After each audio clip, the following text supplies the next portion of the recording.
Mumbabarire mikoro yikase, sinzi ibyabaye mikoro yikase franchement. Ariko nariko mbwira Morphy nti gabanya hypocrisie. Abo bantu baradututse, baratwambika ibara, baratwataka personnellement, baravuga amajambo menshi ku bavyeyi b'abantu. Voilà quoi. Reka ntangure kwakira abantu. Edi, voilà, mumbabarire mikoro yikase, mumbabarire cane. Ndabe Wilson ahari.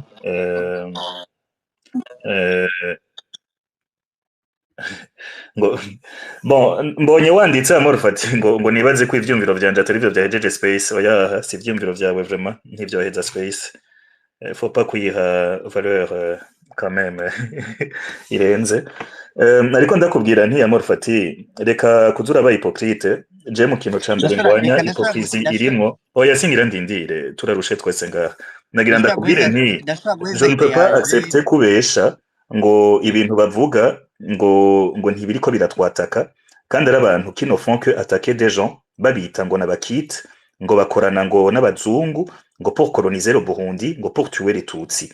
Ce sont des propos qu'ils ont dit, qu'ils ont tenus. Na wewe urabashigikira, urababwira umunsi umwe ndavyumva ngo ndabashigikiye. Come on, warashigikiye abantu bariko baragiriza abantu. Et là tu viens dire ngo abo bantu ngo ivyo bavuga ngo nta na kimwe ngo gikwiye kuba atake kuri twebwe.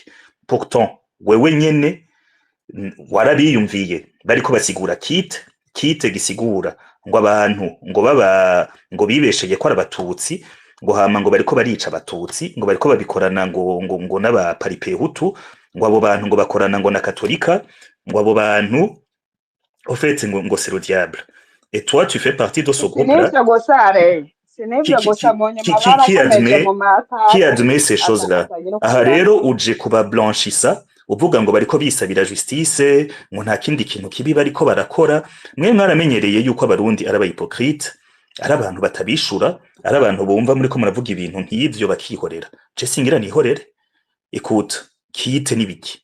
Ivyo vya kite mwama muvuga ngo dukorana n'abazungu, ngo baraduhemba, ngo kugira ngo twice abatutsi, ngo ntitura abatutsi, ngo turabahutu baridegize, ngo twagiye ngo gukora ngo muri société civile ngo na media, ngo kugira mupfe.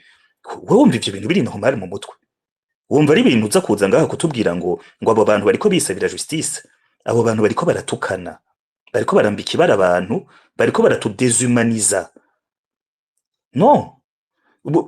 Sinzi n'igituma au fait Wilson hajya akunda kuguha ijambo. Ni vya bindi nyene Wilson afise ukuntu akunda kukureka ukivugira kugira gucishe mwijisho.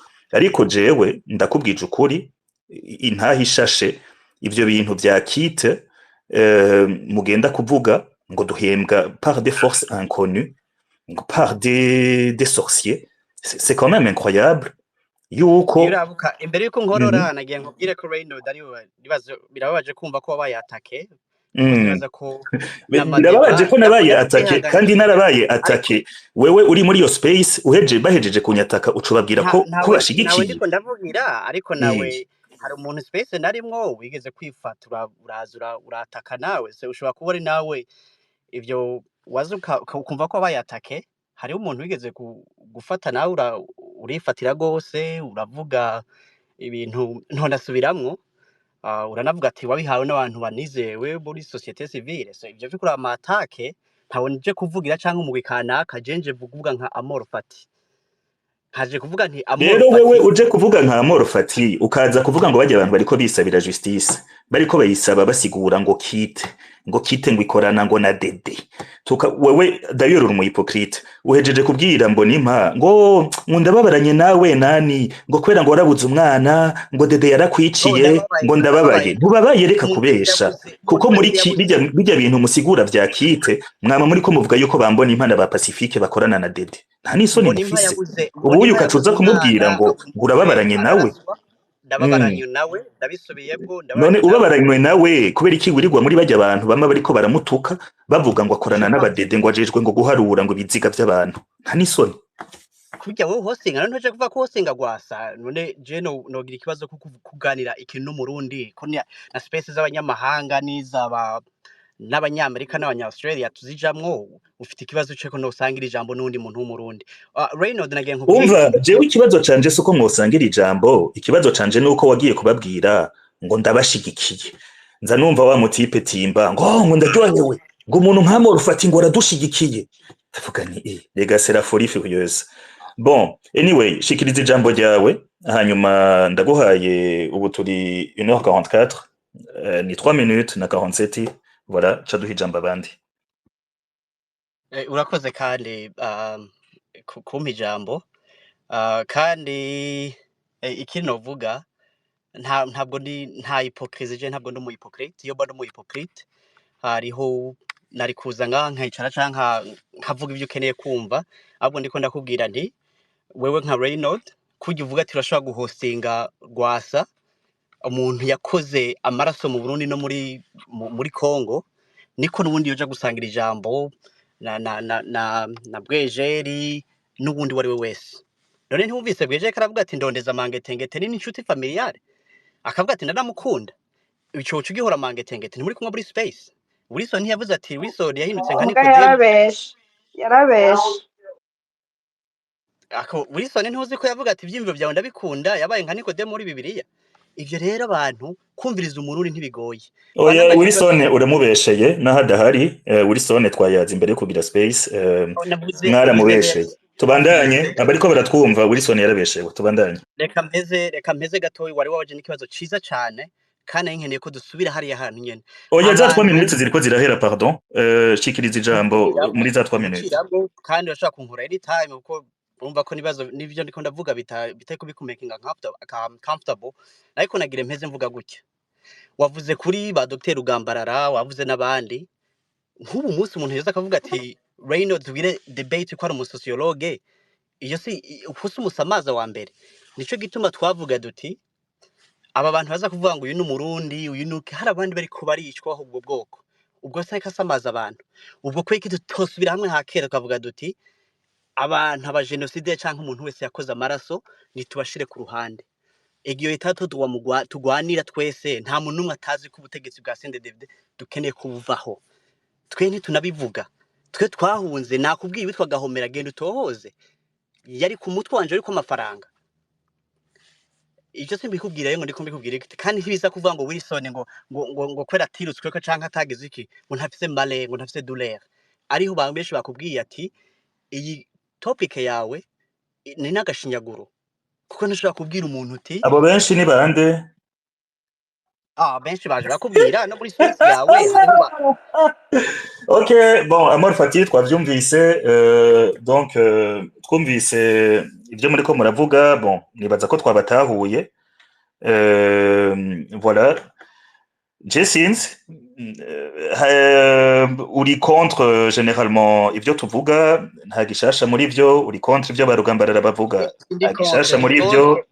Ndi contre nasubiyemwo. Wibuke ugenda urabe space zawe za mbere, ama intervention twagira, kuko wazana ama topic atafatiye ku bantu, wazana ama topic adiskita ingena twofisa tugavuga ati uyu mwansi dusangiye tumukuraho gute. Nizo space za mbere until uzanye abantu mutanguye kuzana ukanavuga uranakora n'ikosa rikomeye cyane, utangura gutuka abantu ku gici. Kandi navuze nti nta muntu numwe yakwiye kuba atake ku ma space. OK, bon Amor Fati, novuga gute izo leçons de morale uri kuratanga, twazumvise. Hama écoute, general kuyumviye uri kurababwira ko bashigikiye. Hama OK, gwanya génocide par vos théories de shigikiye umurundi wese du kit et tout ça. Hanyuma muzoce muyigwanya kit rero, hanyuma génocide izoce hagarara mu gihugu. Reka duhe ijambo abandi. Sorry gato Ray. Oui. Aho hejuru kuri dashboard shizeko tweet ndabibonye by the way bunyene. Amor Fati, iyo turiko turavuga yuko dushaka kugwanira igihugu, dushaka ko igihugu gifite état de droit, nibaza ko abarundi dukwiye kureka hypocrisie. Jewe nkeneye uri ngaha nyine umbwira ikintu Rugambarara yo yarakoze ku buryo ushobora gukora tweet ukerekana icyo gikoko kiri ngaho sinzi icyo wari ushatse kwerekana yuko abantu baja kumviriza space yiwe bameze nk'icyo gikoko kiri aho hejuru yawe and then ugaca ugaruka ukaza kuvuga yuko douleur yawe turayumva nuko iyo umuntu ariko aravuga témoignage yiwe hariho sometimes hari ibyo wowe ushobora uvuga byose hariho abatavuga byose kubera imvu runaka urumva sishobora kuja kuvuga maybe shobora kutaja kuvuga ndetaye ibyabereye mu nzu iwacu kubera ko iyo nzira cariho abiwacu baracariho nuno mwanya bashobora guca bagenda bakavuga ati oh hari amatemwe ngaha ejo azoshobora kuja kutugira nkisanga ndabashize mu kibazo urumva so iyo umuntu rero ariko aravuga basi wemera gusa avuze ati jewe narakozwe ko n'iki kintu ivyo birahagije sinzi impamvu uja gushaka kurondera ibindi bintu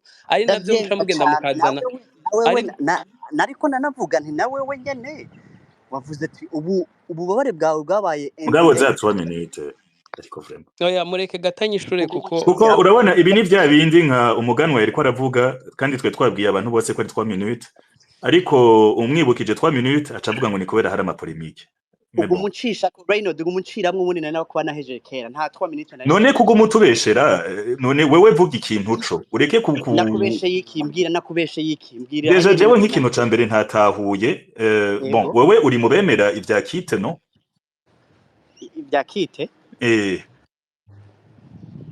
ndi mu bavyemera kuko ikituma no la question c'était oui ou non none wewe wemera ivyo vya kite tukaba tuzi yuko nka Mbonimpa mwama muvuga donc mvuze mwebwe mba mvuze abavuga ivya kite ko muvuga ngo akorana na CNDD-FDD hanyuma muri space yari kwiraba ukaca uvuga ngo oh Mbonimpa ngo ndababaye ngo ndababaranye nawe ngo ko wabuze umuntu none iyo si hypocrisie gana uzi kibazo wavuze ati kite Mbonimpa ari muri kite je ndazi ko kite ibaho Mbonimpa ari mu bantu donc en fait kite ni ba pasi gusa ni ba pacifique ni nahatse ariko yo kuba hypocrite Amor Fati Mbonimpa ari mu bantu bahamagariye kandi ndiko ndatumwanya n'aba hypocrite Mbonimpa yarari reka duclôture na Amor Fati twakira abandi yuko abantu biyamije kwishura Wilson oya muraza kwishura na prive reka twakira abandi kuko si kiganiro cawe I'm sorry kite mwama muri ko murayisigura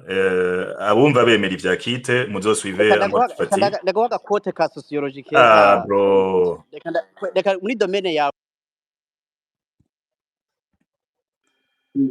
bon mumbabarire jewe nta mwanya mfise wo gutana aba hypocrite aba bantu bamare ko bavuga yuko société civile ariyo yagize genocide kuri igiteka ariyo yasutenye aba génocidaire bama bariko bavuga yuko ngo Reynolds ngo irepeye par ico kintu citwa kite hypocrisie Reynolds aniri akacaja kubwira Mbonimpa ngo hewe ngo ndababaye nani ngo ko wabuze mu bantu 2015 basavye baravuga bati no troisième manda ni uguhonyanga ibwirizwa shingiro donc mu majambo make ari mu bantu bagiye imbere y'abarundi mu kwiyamiriza ico kingo ca gatatu uyu agaca agaruka agaca avuga yuko abantu babatwaye ngo bababwiye baje muri troisième manda kwiyamiriza troisième manda ari abantu bariko bakoreshwa na CNDD-FDD ngo batumwe na kiti kugira ngo habe genocide yari ngo yakorewe abatutsi agaca agaruka agaca avuga ngo Mbonimpa ngo imibabaro yawe ngo nta muntu yakozwe ko ngo nkawe iyo ni hypocrisie itagira uko ingana niba wemera yuko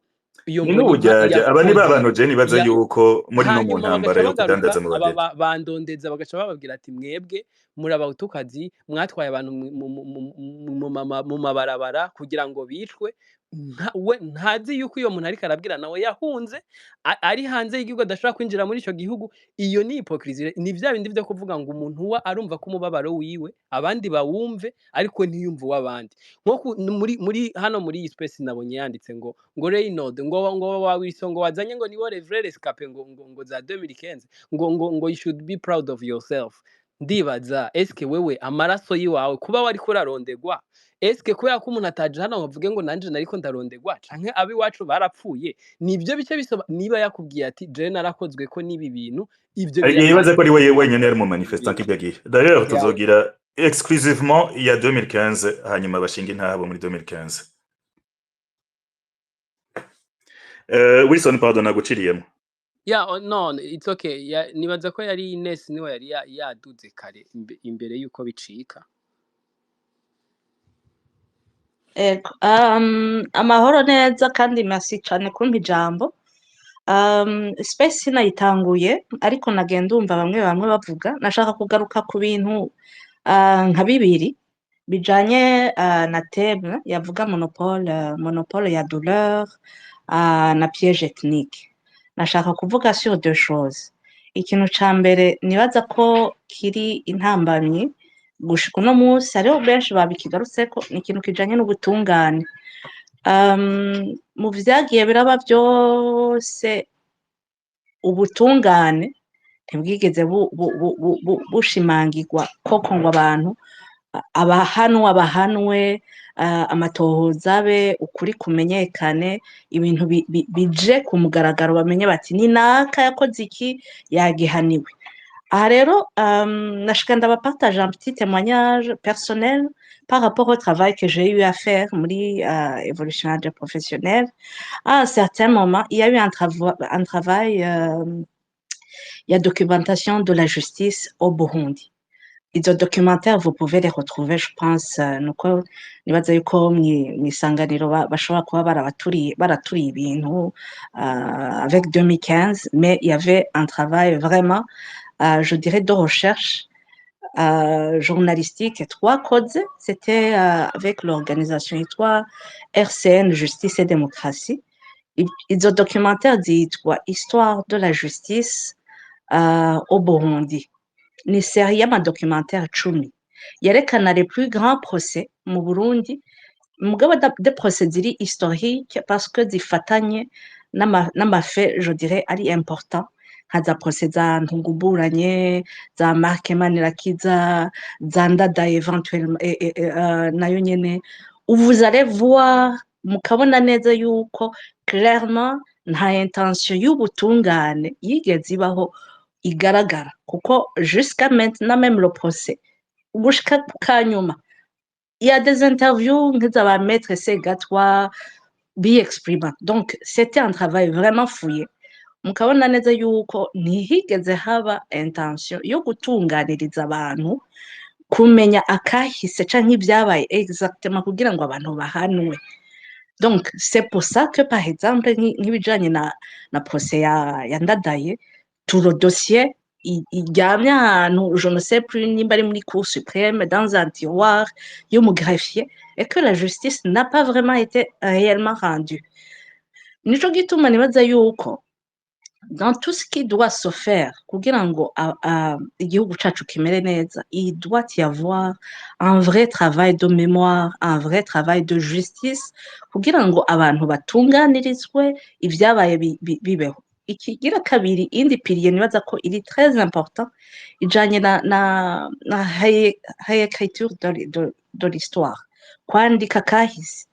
Hariho abagiye baravuga nkumva yuko jewe vraiment ndi d'accord nemeranye nabo bavuga des faits kandi bakazivuga ziri pose, mugabo ni bangahe mu Barundi bazizi baronse iryo bakwe yo gushobora kumenya uko kuri kw'ivyabaye.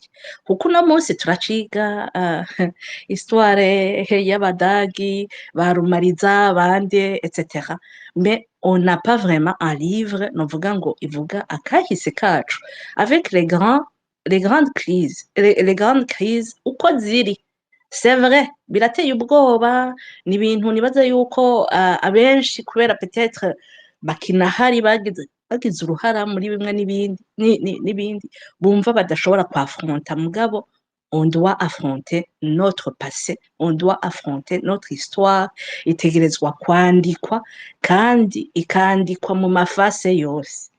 Ivya 65 bikabamwo, 72 bikabamwo, 98 ikajamwo, 2015 ikabamwo, 2008 safishe ikavugwa. Donc akaba un vrai travail documenté igamije guhuza Abarundi kugira ngo ntitwoculte igice kimwe ngo tuvuge ikindi, kugira ngo ntitusiga amavuta bimwe ngo twibagire ibindi. Ivyo rero tant que bitarakorwa ça alimente inzankano. Jewe nama ntangara ça fait un petit bout de temps, je me disais que peut-être à l'extérieur, abarundi peut-être bashobora kuba bari plus évolués, bari plus informés, bari plus ndazi bashobora kuba biyumva comme des Burundais et non comme de tel ou de tel groupe. Mugabo ndatangara cyane quand je me retrouve avec des Burundais qui s'identifient encore en rapport avec tel groupe et tel autre. Et babonye c'est non ko bakwiyumvira uri muri tel groupe canke tel autre bakabascandaliser. C'est très étonnant kubona umurundi même à l'extérieur de son pays adashobora parvenir kwi-identifier juste comme un Burundais, non pas comme, je ne sais pas, un ressortissant de tel groupe ou de telle province ou de tel je ne sais quel groupuscule. Donc, je pense que ignorance, encore une fois, il est alimenté no kubura. Cette histoire, il est écrite, il est vérifié. Yerekana les différentes étapes, les différentes crises bituma abantu mana yacu. Nigitangaza. Donc, abantu mugira ama space, vous êtes très courageux. Merci beaucoup quand même d'offrir un espace de dialogue où les gens s'expriment, bashobora éventuellement abashaka kumviriza no gutriya no kwiyumvira bashobora kuronka matière à réflexion. C'est un travail très louable. Igira bavuze ngo raising awareness nibyo ituma haba nibaza ko abantu bashobora gushika ku yindi niveau yo kwiyumvira no gutahura yuko finalement ikibazo aho kiri cane mu bujuju buri animante kandi siyama. Urumva umuntu ashobora kuza akavuga ngo rega ngo turi hamwe mugabo eventuellement mugasanga no ivyo byo kuba muri kumwe wiyumvira ngo muri kumwe no ariko protéger ama intérêt yiwe kandi tient à ce que tu restes dans l'ignorance kugira ngo wewe ashobore kukumanipuler facilement. Alors vraiment Reynold, Wilson, Ndondeza qui s'était même donné la peine de lire certains documents lourds déjà pour d'autres, il faut continuer à alimenter les débats kugira ngo abantu bamenye ukuri bumvirize ibiganiro. Je ne sais même pas comment on va faire ibiganiro bimwe biri documenté canke ibitabo bimwe biri canke enquête yakozwe kugira ngo abantu batahure yuko finalement oya kabisa si umunyakarusi gusa yababaye, umunyagitega yarababaye, umunyabururi yarababaye, umunyamuramvya certain moment yaratotejwe etc. Abantu batahure yuko dufise vraiment umwasi dufise numwe n'umunyamacakubiri hama n'uwo munyepolitike yogera kuri uko kutamenya kugira ngo ashobore kuronka inyungu ziwe eventuellement ata numwe ariko aramwirukako kuko bibwira ati urya n'uwiwacu aradukingira aratwumva aradukunda twaragoranywe, alors que non, à fin de compte ubiravye ukaraba eta abantu à la fin de la journée baba barimo amagorwa umuntu arayikorera ugasanga uyikoreye wenyene. Umwana wawe no adafise aho yiga, umwana wawe wagwaye ntavugwe, à la fin de la journée qui souffre? On souffre en tant qu'individu, et à la fin de la journée ujya yagusamaje akarundarunda arashobora kwivakira umwana we wagwaye, wewe ubigenza gute? Umwana wawe arapfa yabuze isashe y'amaraso, yabuze umwana wawe uramutwara ugasanga ahantu namwe ashobora kwinjira mu ishuri ngo yandike ikintu kiri koya, ariko wiwe yamutwaye hirya no hino yize ishuri yagize iki. Donc il faut que ibiganiro bibandanya abantu bagatahura yuko kwanka mugenzi wawe ngo kubera ngo wiyumvira ko mudasangiye ubwoko, c'est très bête. Umurundi n'umurundi, l'histoire yiwacu turakwiye kuyiga tukayimenya. Ivyabaye c'est vrai, c'est triste, ça fait peur, eventuellement n'ibibandanya kuba tutazi n'ivyo tumenya birateye ubwoba, mugabo on doit l'affronter. Nibwo bugabo, nibwo buntu, niho tuzoshobora kwilibera tugashobora kuavancer. C'était ma contribution par rapport à ce sujet-là. Ntawe ufise monopole bien entendu, kandi twirinde kugwa muri iyo piège. La seule façon yo kwirinda kugwa muri iyo piège ni ukugerageza kumenya ukuri ku vyabaye par tous les moyens. Abasoma basome, abumviriza bumvirize, abasesangura basesangure, kugira ngo umurundi ngira ngo dans 5 ans azoba ashobora kwiyumvira wenyene par sa propre tête par son analyse avuga ati yarsha uri kurambesha je nama nadimira gose abagenzi bo muri Kenya parce que ils ont fait un travail important mugabo ça ne c'est pas fait en un seul jour hariho abantu bavuze bati il faut les éduquer bige bamenye constitution bamenye iki na kiri ce travail là on doit le faire avec notre passé au Burundi si on veut évoluer tugira amahoro. Ego merci biraryoshe kumva abantu bavuga amajambo mazima. Ego pardon ma mère ego allez-y banyakugira imana nkuyu kuri kwinshi ngaha muri space sinzi abayamaze bati toute chose a une cause obscure ou réelle jewe nababwiye ko ndi umuntu ahumuye nukuri kumva ko hariho deux groupes zidahuriza kugwanya dede ni kibazo kininiya ivyo bintu vyitwa kitevyo nibiki ça veut dire quoi turiko tugwanya dede twese mugabo abantu twese twahunze turiko turaryana twiyumvira ingene twova muri ico kintu murakoze. Ego mutama mami abo bantu si twebwe twahisemwo kujyana nabo nibo bavyutse bavuga bati abantu nka Pacifique nini nahazwe bari mu kintu bo bise kite bakorana na CNDD-FDD Pacifique nini nahazwe ngo ajejwe ngo guharura ngo biziga ngo no kwicisha ngo abana b'abatutsi ngo akorana na CNDD-FDD ngo bref baravuga ibintu byinshi cyane barabishiramwo Maggie Maison Shalome barabishiramwo société civile yose hama nanje umunsi umwe nza numva baranshizemwo ngo ndahembwa n'ico kintu citwa kite ngo gikorana ngo na Eglise Catholique ngo gikorana n'ububirigi ngo n'abazungu ngo baje gukoloniza uburundi ngo bwarimo abatutsi gusa ngo abazungu ngo baca baza ngo bazananye n'abahutu ngo abahutu ngo bafise amazosi magufi ngo kubera ngo baje bikoreye ngo ibintu biremereye bafise ibintu byinshi bavuga burya biteye isoni. Imisi ya mbere narababwira nti ivyo nuko muravuga vyaba bituma bareveriya bavuga bati rega bajya abantu bariko baratugwanya ni bwa bwoko bushaka kugaruka ku butegetsi.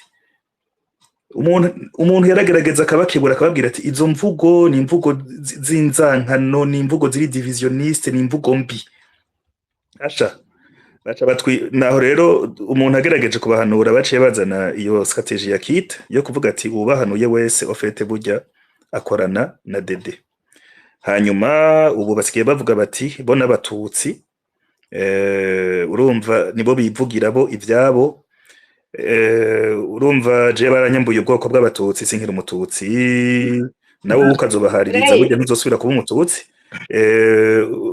uwundi we ngo numutwa sinzi bref mukasi nawe nyene bamwise ngo numuparipe uto genocidaire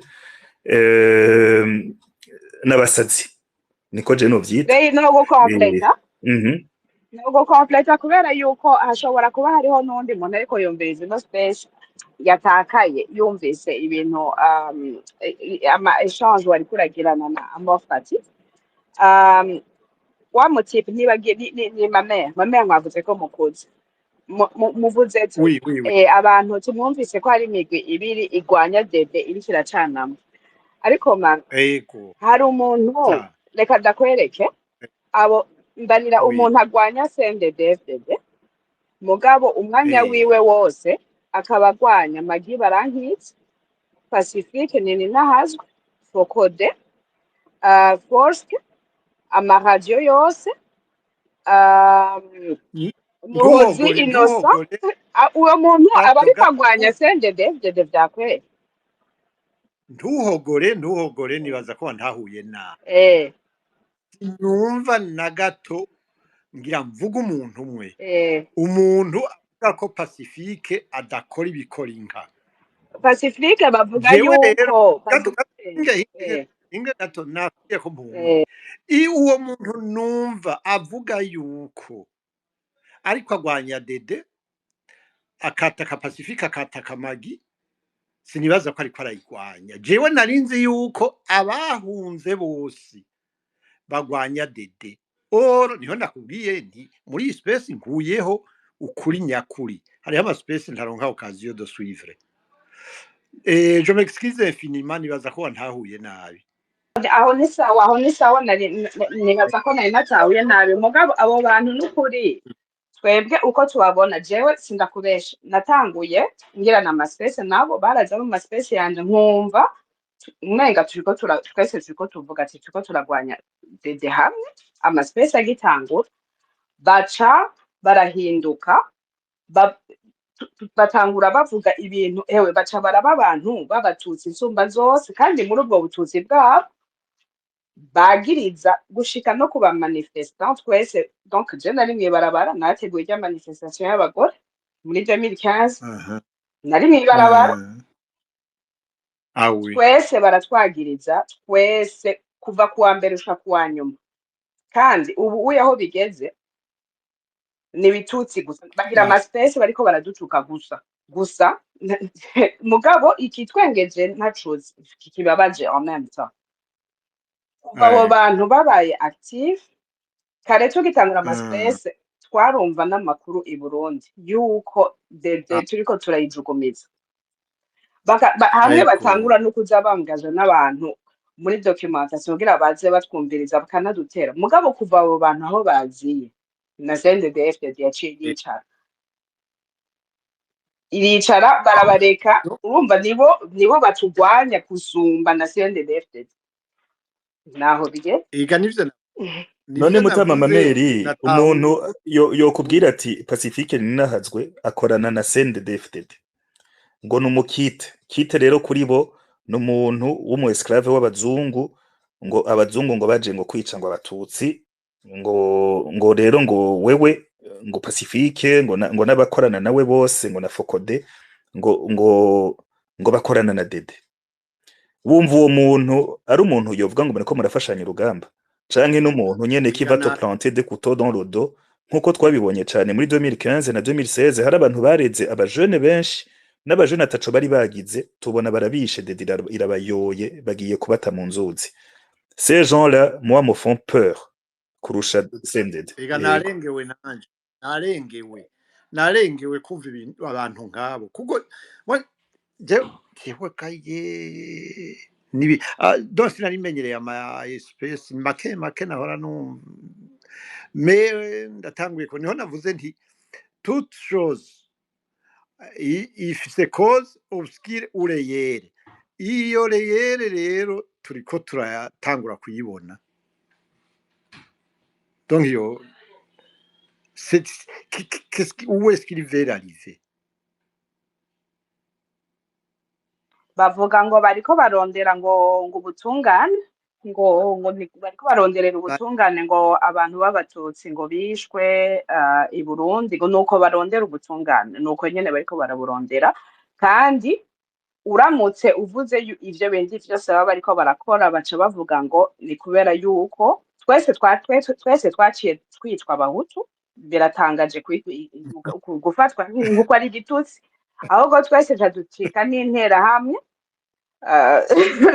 niko batwita kandi ngurumva ngo nuko nyene bariko barondera ubutungane abo rero baba bari kumwe ngo yari yinjiye muri ikorana kugira ngo abicishe baba bari kumwe na Dr Emmanuel Nkurunziza atwara AC Genocide nga muri Canada baba bari kumwe n'uwundi mudamu yitwa Beatrice naho nyene w'umucikacumu wo muri 72 abandi nabo n'abantu turabazi nka bose ariko bafise amakonti anonyme nivyo nyene kuva kuwa mbere kwa Mungu twese twacitse abansi b'u Burundi kandi ntaco basigaza ntibatinya kubesha ntibatinya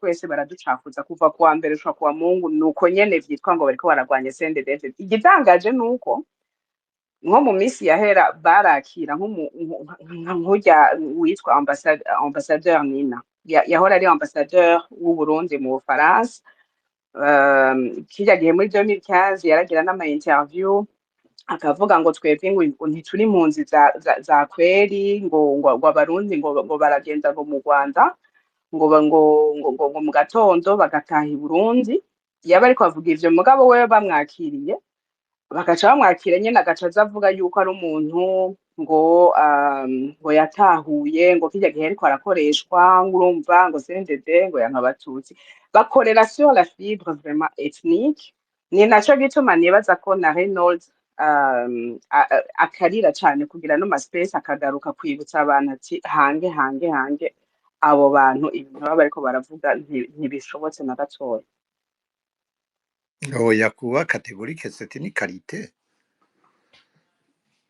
kuba categorique c'est une qualité jewe vraiment nkuyu kuri kwiza muri iki kiganiro ntarinzi basubiyemo nabahereye natanze akarorero none nk'umuntu yataka Pacifique Ninahazwe akora ibikora inka atabariza abantu ba ndondeza où est-ce qu'il veut arriver c'est pas urumva jewe birarenze biri traumatisant hariho ibintu wumva amajambo ukavuga uti twese ukagira chair de poule hariho abantu je bamaze kumbarira banatewe na depression basigaye banka no kumva n'amaspace bakanka no kumva abarundi kuko n'abantu bashobora gukomeretsa abantu kandi ukamengo niyo mission bariko kandi bakavyivugira ko ntibazigera bahagarika dufate hariho nk'amaspace ahora ba dimanche yitwa akavaziko ni Dr Rugambarara yaragiye aragira ama recherche aba ariko yigisha avuga ati mwabarundi mwe tahura imwe n'amacakubiri yinjiye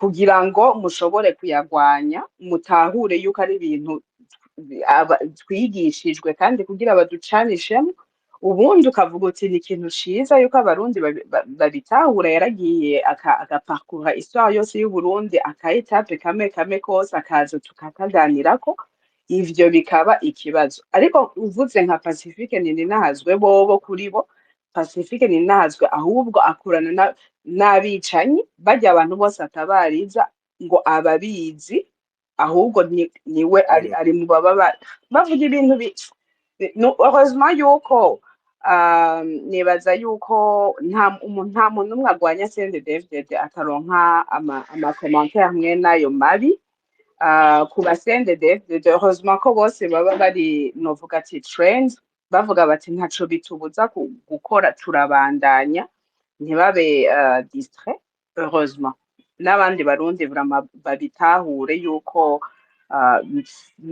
hari uwavuze ati nabigarutseko hariho abarundi bari traumatize ntituzi ko ari trauma bafise personnel ibavugisha gutyo rero daravuga ati hariho abahembwa abandi bakavuga ati hariho ama objectif yandi baba bafise ariko ico bikoze je nta na kimwe mbona bavuga wovuga ati kizokubaka Uburundi burimwo abantu bashobora kubaka igihugu kugira ngo gitere imbere tuve no mu ngorane turimo na cane cane twebwe twese turi impunzi dushobore kuzotaha umunsi umwe.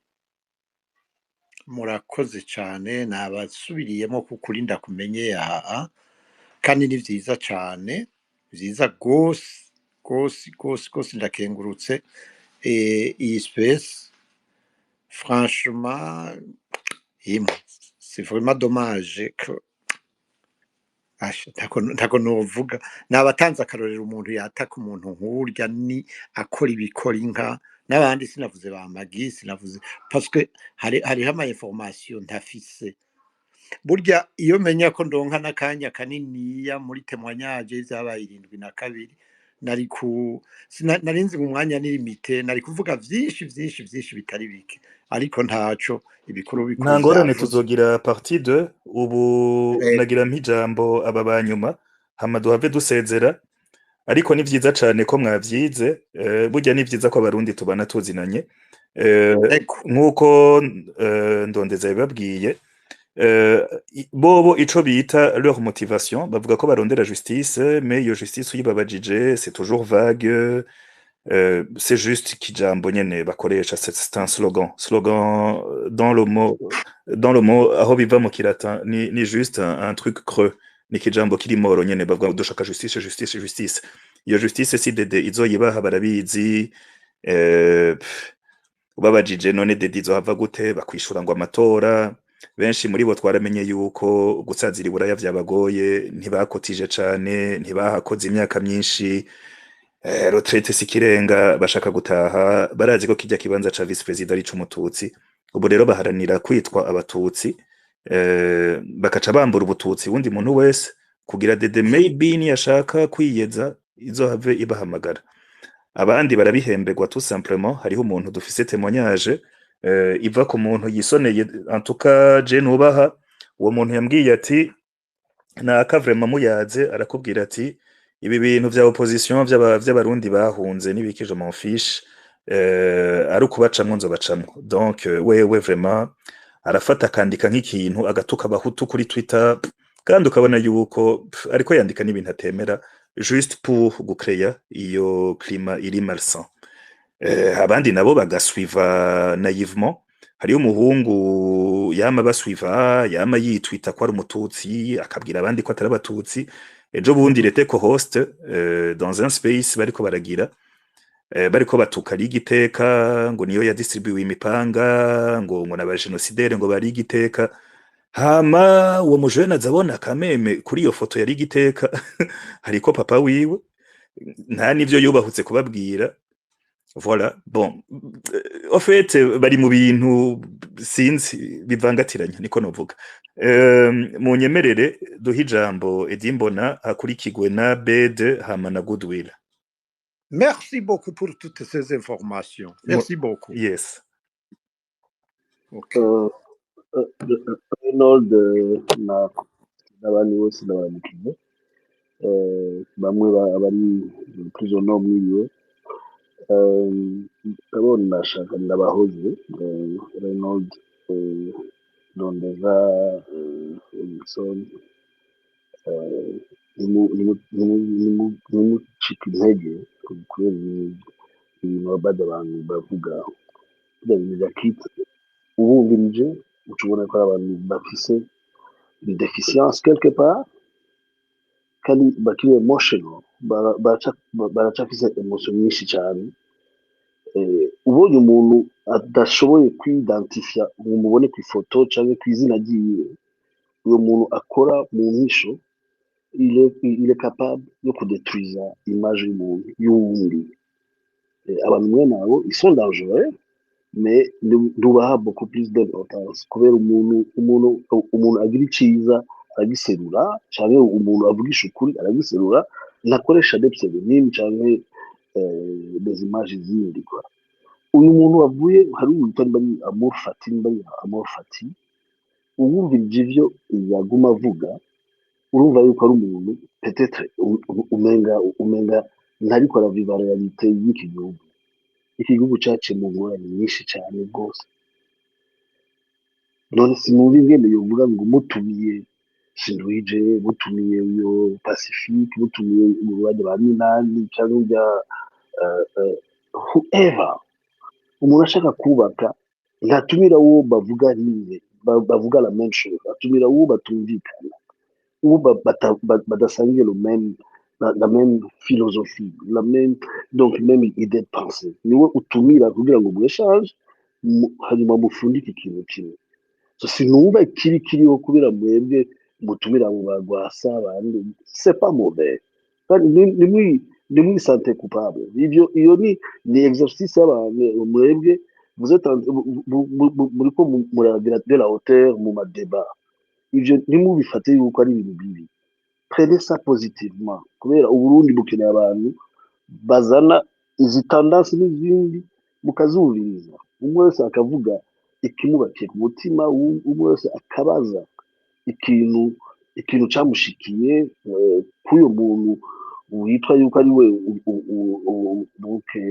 witwa yuko ari we yakica umucanuka c'est pas mauvais yuko bajya abo ba Pacifique bubumviriza abarundi babumviriza uyo Rwasa abo ba Minani umuntu wese yibaza yuko bari acontribue cyangwa yo contribue kugira ngo des solutions ziboneke mu Burundi il faut kumwumviriza si bibi bajya nabo abo ba Kosatu bari Kosatu ubundi qui se dit juif même pas tutsi bajya avec sa gang no kubareka bajya abantu perdus nibazoze barabatesha umwanya je le suis dans les tweets z'abanyarwanda z'abanyamurenge z'abanyekongo barabirukana il devrait avoir honte parce que ibintu bajana hariya bakarabirukana bakarabima amajambo devrait être donc byari gutuma bagira des clics yo kuvuga ati none ko twese n'abanyekongo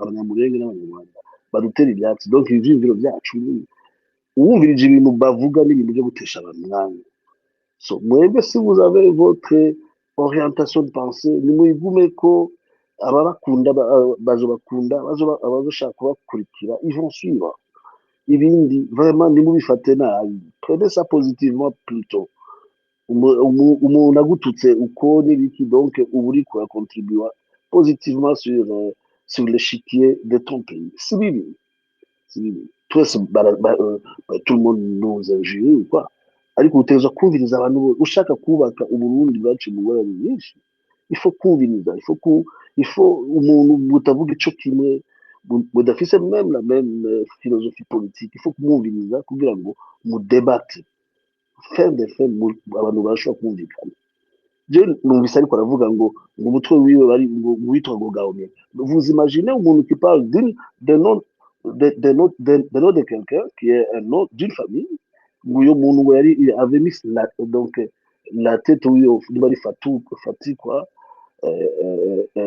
engage est-ce que vous imaginez ou est-ce que uyo muntu est-ce qu'il peut vraiment montrer son visage umuntu amubona avuga ati uyu niwe bashaka kwica ninde mais il se permet de citer des noms un nom d'une famille donc ibyo bintu abantu mwe nabo n'abantu bafise inzigo n'ikibi mu mutima abo rero normalement mubazi il faut pas kuba ijambo en fait abo ni bubaka et nous sommes en train turiko turinjira muri étape yuko uburundi butezwa les plus jeunes mwebwe twebwe peut-être pas abandi namwe vous n'êtes pas jeunes vous avez des enfants vous voulez pas yuko abana babaho nabi n'ingene abandi donc babaho nabi vous voulez yuko abantu bose baba dans un Burundi umuntu wese afise ijambo ikibi kikavugwa uwagize ikibi akagihanirwa et le problème comme l'a bien souligné en tout cas 2 ou 3 intervenants ici iki gihugu cyagize ingorane ya justice jusqu'aujourd'hui imanza ziragenda uko nyene abantu umenga n'abantu nta kuri kuva mu kanwa k'umurundi cyane cyane ubutegetsi ça c'est grave umuntu ufise parcelle du pouvoir umenga bayiguhaye kugira ngo ubone urundi c'est pas bien okay bya kabiri abacamanza n'iyo myaka yose ushobora gusobanura gute jusqu'aujourd'hui moi je me pose cette question ndagenda igitega nibwira ati none nk'ubu abantu bishe ujya mwami un jeune homme bien bakamwica akadisparaisse uko kandi tukababona turazi ko ari des parents de nos amis qui étaient là muri ivyo bintu bagatembera ngaho mais ubutungane umenga naco bubabwiye bakanapfa avec des secrets d'état bakagenda bagasigira abana image yuko urenganya ati burya n'umwana wa naka se ari mu bantu bishe abantu 72 se ari abantu bishe umwami cyane abantu bishe abantu muri Ntega Maranga abantu bishe abantu muri 2015 des choses comme ça il faut abarundi barabushe izi ngorane ziriko ziraba muri iki gihugu no kubera kudahana n'ububeshi bw'abarundi ivyo rero ibyo bintu faut yuko il y a une nouvelle génération ou bien une autre nouvelle mentalité yuko abantu baza barabwira ukuri apana kubeshera umuntu ibintu kibi kikavugwa iciza kikavugwa vraiment je voulais kuba mon appui continuez c'est pas mauvais ce que vous faites désormais nous osons mubifata négativement prenez bajya abantu comme des retardés abantu batarashika kuri étape bugezeko voilà merci beaucoup merci beaucoup nkuko nabivuze iki kintu ca monopole de la douleur aussi ituma haza le ghetto ethnique justement il faut éviter ces pièges zo kuronka monopole de la douleur C'était aussi pour kuzana abantu qui ont souffert bahuye n'ingorane. Hariho n'undi mujene qui a manifesté muri 2015 yabaye torturé na babunyoni n'ibiki, Imana irakinga aratoroka, ariko uno munsi bon urabona ubuzima bwo hanze, yari afise akazi, il pouvait pas se joindre à nous, ariko tuzogira space undi munsi turi kumwe nawe badushikirize ivyabashikiye. Donc c'était pour dire yuko abantu bose qui ont souffert ne sont pas devenus fous, ahubwo benshi ils ont pardonné kandi baragumanye umutima w'ubuntu. Kiretse donc bajya usanga bakorana na Dede baba bashaka kubihatarisha kugira bagumane un climat iri malsain au sein y'abana b'u Burundi. Reka twakire Bed hama tuce twakira Godwill. Merci beaucoup. Merci, muranyumva? Yego turabumva neza. Sawa urakoze kumpa ijambo bwana Raymond. Bon, je sinakunda kuja muri politike kenshi cyane darupase, ariko nawe kwikirane hafi ibiko biraba nta byinshi byancika ndimo ibya Republique. Hanyuma mu myaka novuga nka 2010 gutyo hariko haraboneka ibintu bya progression mu Burundi, amaradiyo tukayumva turi hanze, abantu bakafisa amajambo, abapolitisiye bakaza bakisigura, n'aba opposition bakumvikana ko hari ikintu c'akarusho kiriko kiraboneka. Mugabo 2015 iya polemique ya 3e manda idusubiza inyuma cyane gose, au point que nanjye nasohotse muri kokiye ntangura kugira ama comment kuri izi za social networks, ndahankira n'abantu benshi kabisa, bagenzi bose ndabatakaza ku buryo mvuga nti ibi bintu reka nisubire niyakire nk'abandi niyicarire noye guta abagenzi kwezi bya politiki. Fast forward 2025 vuba hari event yabaye novuga personnel cyangwa familiale ituma subira kwitaho kuraba ingene ibintu biriko biraba mu Burundi, ntangura kubikurikirana ku maradiyo ya space, ndaje no kurajya space nyene yabo bavuga ngo ndabakiti cyangwa je ne sais pas, avec une naivete yiwanje ntangura kuvuga amajambo barampaka kunkubita amakofe n'amate mu maso, métaphoriquement bien sûr. Bon, ndasubira ndakinjura, ariko icyanciye kuma espoir igihe mutumira Francis, nta n'uwo nari nzi jewe, numva n'umuntu mengo afise discours ya hope. Mbere je novuga ko n'igihe nagiye kuri YouTube niwe muntu nashyize ku bwa mbere mvuga nti turose nk'abantu nk'aba bafite ivyiyumviro kumbure Uburundi cyotuma tugakira.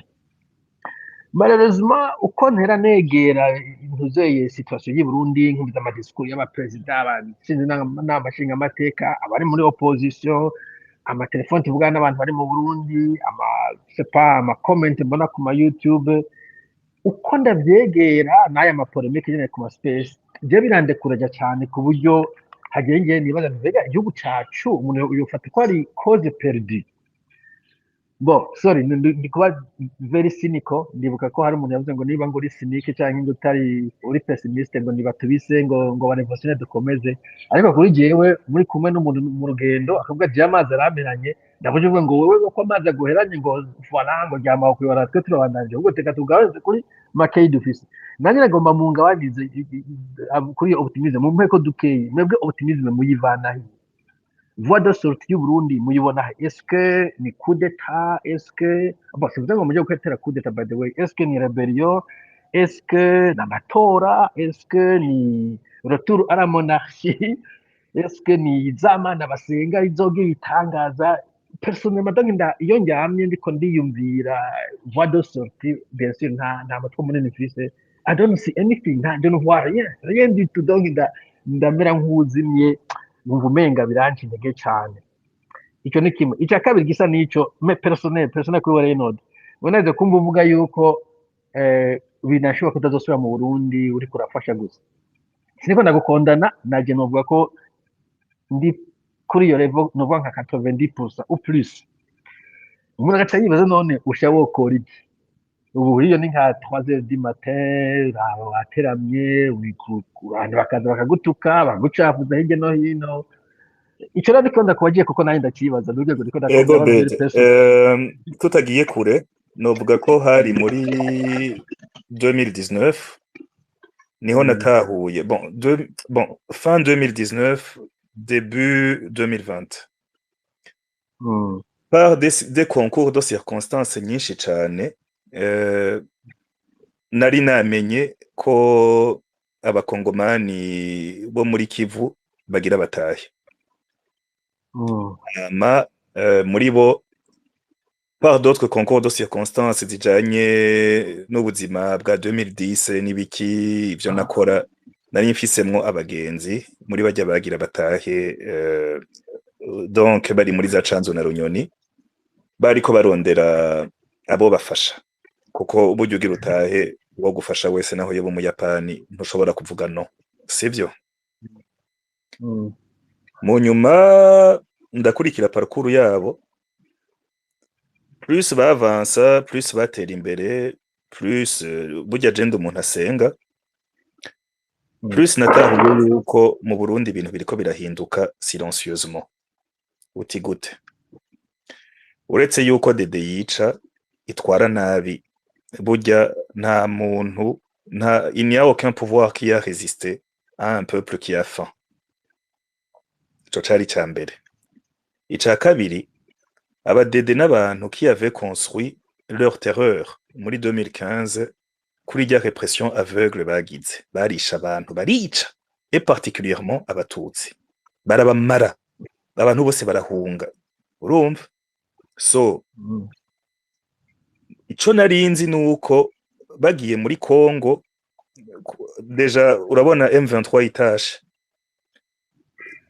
nturinda kubura umupoliticien wo hejuru canke umupsychologue kugira umenye yuko Tshisekedi ne va jamais négocier kuko ava Bruxelles i Bruxelles n'ahantu huzuye aba FDLR n'ahantu hari amateori yo kwa bambanda abantu bitwa bambanda sinzi ko bazi mbanda niwe yazanye ibi bintu byo kuvuga ngo Kabila n'umu Rwanda ibintu nk'ivyo urumva il était clair yuko Tshisekedi atazonegocier n'abajya abantu il était clair yuko uyu Ndayishimiye va en profiter pour aller embêter le Rwanda et il était clair yuko bazokubitwa kuko byaraboneka abadede turabizi ko n'abagenero kwizina nta numwe muri bo yize kugwana nta numwe muri bo yize école de guerre ufite ntibazi nico gisigura kugwana strategie yabo ni effet nombre kurungika nk'abantu 3000 gutyo oya ukibaza ngo baca batsinda ko ari benshi urumva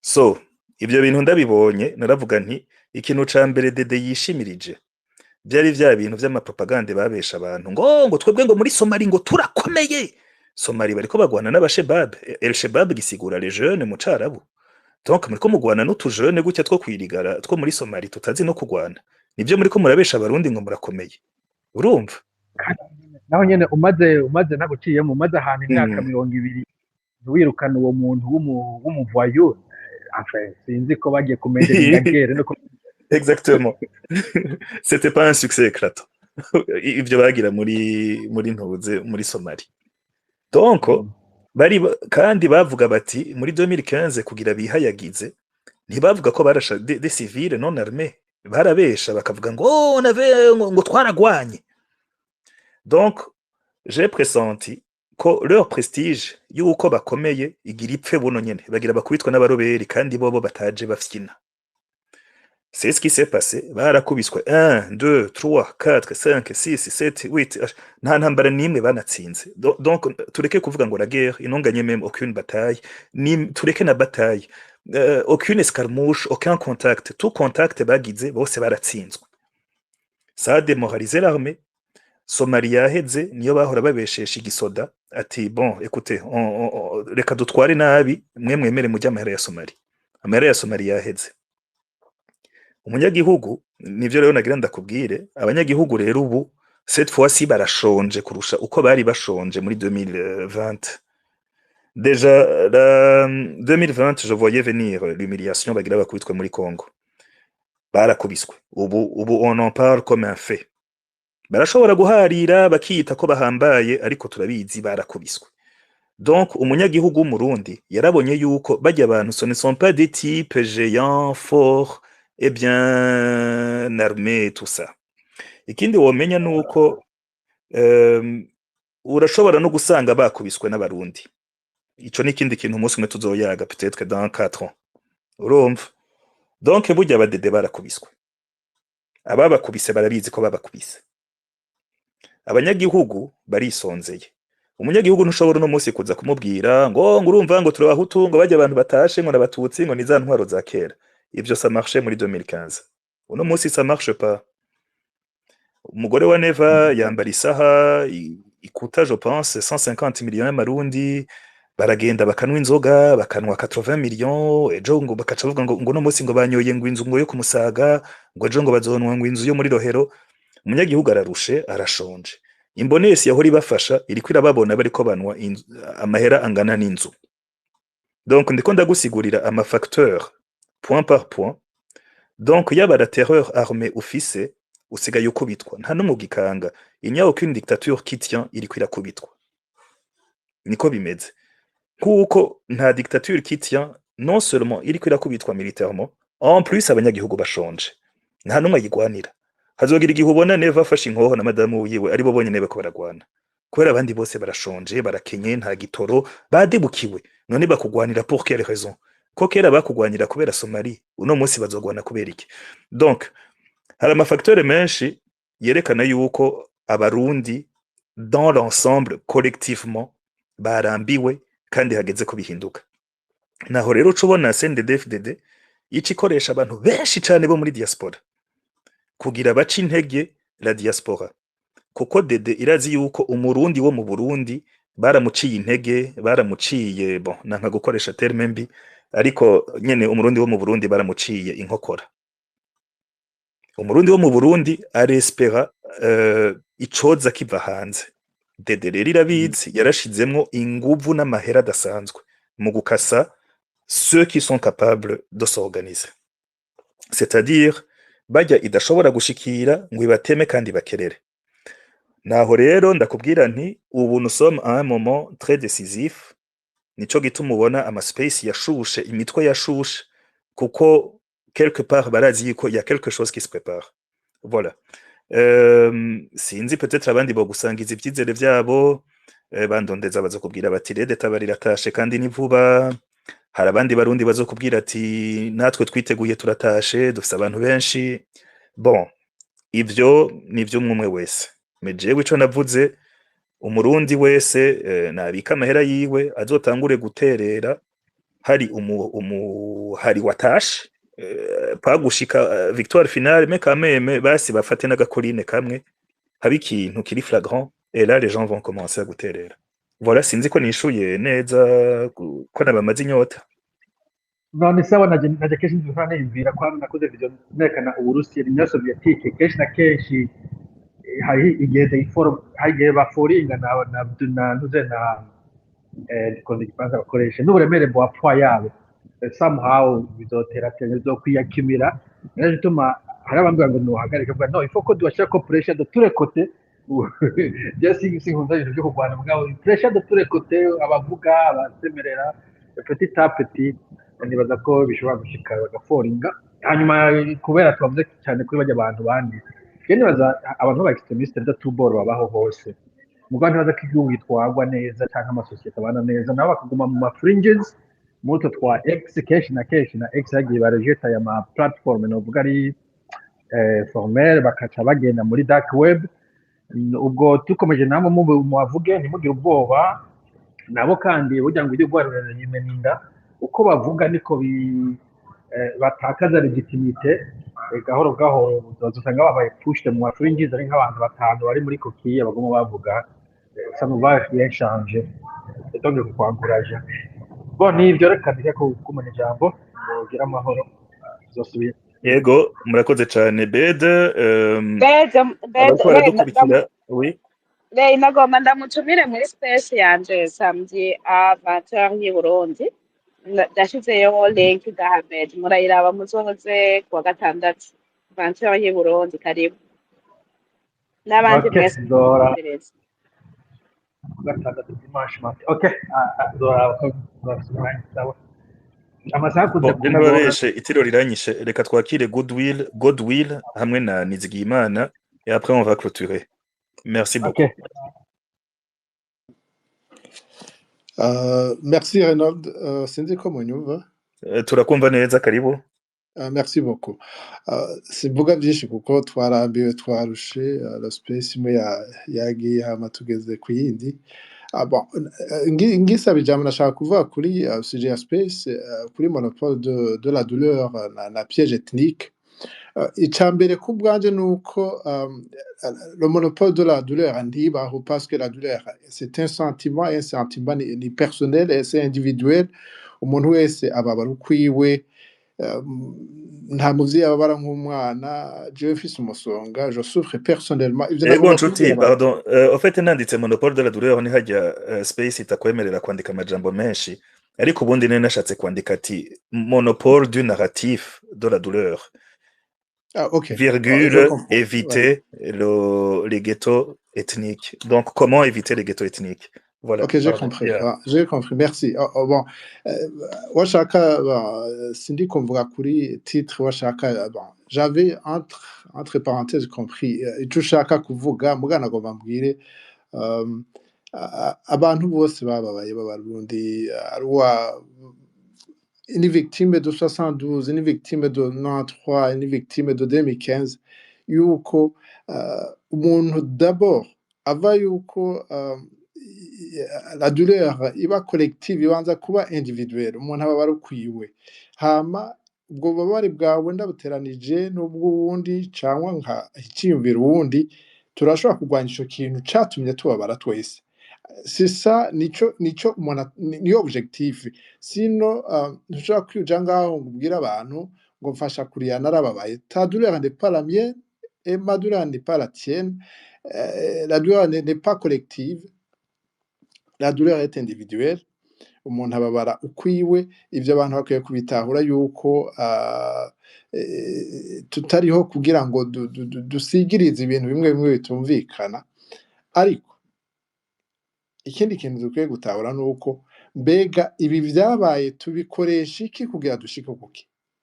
Birababaje yuko abantu bavuga ko ari aba victime batibaza yuko hari abandi ba victime babaho qui ont souffert de la même façon que cyangwa plus que parce qu'on ne souffre pas de la même façon on n'a pas umuntu ntababara nka mugenzi we. Hariho ubabara cyane akavyihanganira hariho n'ubabara bukebuke ntavyihanganire. Ubwo rero abantu batari ko hari abantu babaye 72 nibatari ko hari babaye 93 nibatahure ko hari ababaye 2015 hamwe ubwo bubare bwose turaye bwatewe n'iki mbega vyogenda gute dans l'avenir abantu ntibazosubire kubabazana les mêmes causes zatumye ibyo bintu biba 72 93 2015 ico nibaza ko ari cyo tugiye kuraba nk'abarundi aho gutana ko ibirake aho kwagirizanya ngo wowe ngo ntubabaye ntubabajwe nuko nababaye moi je suis pas là kubabaza nuko wababaye kandi ntumvenka ngo numve ububabare bwawe je peux pas sentir ta douleur mugabo mu gihe mbona yuko cette douleur la cause de cette douleur ishobora kuzotuma nanje souffra ndaja ku ruhande rwawe mugabo je ne peux pas souffrir autant que toi. Ivyo abantu nibanze babitahure. Si je suis touché que de tous ont été tués en 93, bon si j'étais pas bugendana ou kwibubu sinaturiwe ntibaciye ukuboko j'ai pas cette souffrance yo kubura ukuboko bitahure gutyo mugabo ico nshobora kugufasha ndavuga nti ese un jour ibintu vyo kwirepeta parce que abarondegwa ari de cette ethnie nkaba ndi muri iyi ethnie bishobora kumbako si je suis de telle ethnie nimba 72 ari umutu yishwe kubera ari umuhutu nshobora kwibaza nandi bashobora kunyica kubera b'abahutu abantu bafise ivyo vyiyumvire ivyo nivyo abarundi bose bakwiye kugwaniriza hamwe et le chemin yo kugwanya ivyo bintu ni c'est la bonne gouvernance c'est un leadership capable d'unir les Burundais. Ivyo nivyo abarundi bakwiye kujamwo bakagwanira aho kuraba ngo kubera ngo umuntu ngo azanye gwasa afise ivyiyumviro politique bitandukanye avec le parti au pouvoir cyangwa azanye uwundi même qui peut même soutenir le parti au pouvoir mugabo kiniwase avuga ati la réalité ni écoutez umuntu il est vaste. Umuntu ni ikintu kinini cyane udashobora kumenya en profondeur umuntu mumenya agapande gatonye cyane arivyo ndavuga nti reka abarundi tubanze turabe mbega dukeneye iki, twifuza gushika iki, ibibazo gushika kuki, ibibazo dufise n'ibihe, imbere yuko uraba umuntu ku gatwe kiwe individi, reka turabe ibihanze igihugu aba arivyo turwanya, tureke kurwananya hagati yacu, hama abantu bitanze bagashobora kugira intambwe bashitseko, tubahirize ico kintu. Il faut reconnaître ko hariho abantu qui ont donné leur vie, qui ont donné ubwenge bwabo, qui ont donné le talent, bakagira ico bashikanye ku gihugu twe atavyo dushoboye. Tu ne peux pas gufata umuntu nka Pierre Claver Mbonimpa ukamugira umuntu muto cane. Ntushobora gufata umuntu nka Pacifique Ninazo ngo umugire umuntu muto cane, parce que hariho abantu yashize inyuma yiwe baramukurikira. Et n'a jamais dérangé le pays. Ariko ari ivyiyumviro yari afise abantu biyumvira ari benshi, wewe akabishira habona, ejo hashobora kuvuka abandi, parce que génération zikurikirwa n'izindi. Il faut reconnaître umuntu akurusha ikintu afise ico yamaze, ntumwite uko ushatse, parce que sotara Imana ntigiha bose, Imana ntigiha bose. Il faut